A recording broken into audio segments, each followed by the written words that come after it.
Les grandes conclusions, c'est qu'on continue d'y croire fortement, que ça progresse, avec quand même, je trouve que ça pourrait être encore mieux, on peut faire beaucoup mieux, enfin l'ensemble de la profession.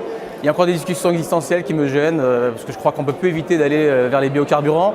On voit que les objectifs 2020 sont très forts, la dépendance énergétique, donc à ce moment-là, il ne faut même plus hésiter, il faut continuer à en faire et en faire beaucoup plus, quoi.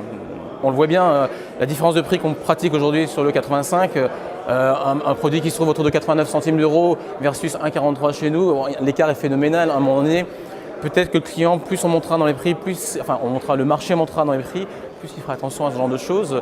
Et je pense qu'aujourd'hui, la population, le consommateur est beaucoup plus sensible à l'environnement, à ce que c'est réellement les biocarburants. Et là aussi, encore une fois, appuyer sur le rapport de l'ADEME ou d'autres, peut-être, communiquer là-dessus pour dire que finalement, il n'y a absolument pas de nuisance à utiliser les biocarburants. Et ça fonctionnera, c'est sûr.